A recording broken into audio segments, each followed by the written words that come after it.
Hi, Dyslexic Genius here, Brett Hurt. My phone number is 864-236-1680, or you can email me at dyslexicgeniushurt@gmail.com.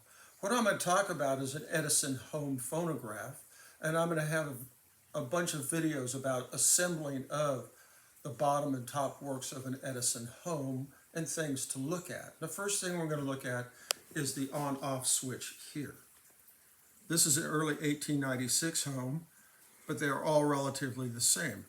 This little handle here goes boop, and it stops your machine, and this goes boop, and it lets your machine run. But when you turn the handle back and forth, this screw right here where my finger is should not be moving with anything. And what happens is that we have the speed control piece here, and then it hooks up right here. And there's a little brass rod that fits in there. And what happens with those little brass rods is that when you tighten it down, and there's a screw in here, right here, that holds this rod in place, this bulges out. Where's the rod on this machine? The rod's already inserted. Where? It comes through the back, up here, and then the screw screws into it. Okay. So what happens is, I'm going to use this other on-off switch. That screw that holds this in place, that holds the speed control in place, you tighten it down, it bumps out. But also what happens is that the little piece at the end right here flares out.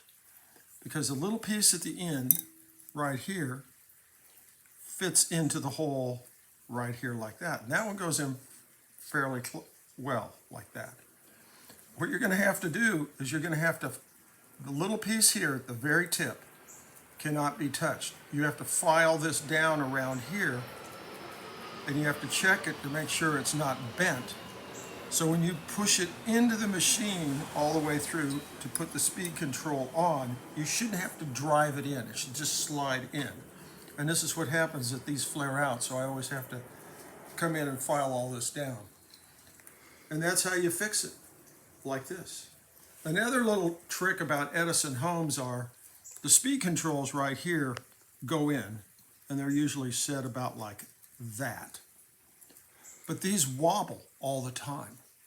You can see this one here, I've screwed it in, and it wiggles. See this? Mm-hmm. What I do as an upgrade is I add a nut in here to the speed control, and I literally get the speed done, and I lock it down into place, and now it's holding everything together. So where do you put the nut? I put the nut on this in between the casting and the speed control adjustment here. So you still have to put the nut on that one? Yeah, I'll have to put the nut on this one. This is the one that goes to it, but this is what I'm showing you. Once you lock this in place, because it'll be sitting about like that, it holds the speed control. Because little people love to come around and play with your phonograph, and the first thing you're going to do, oh, mommy, look, this thing screws in and out. And no, we don't want this to happen. It happens. It's a lot of fun, and that's my tip for the day.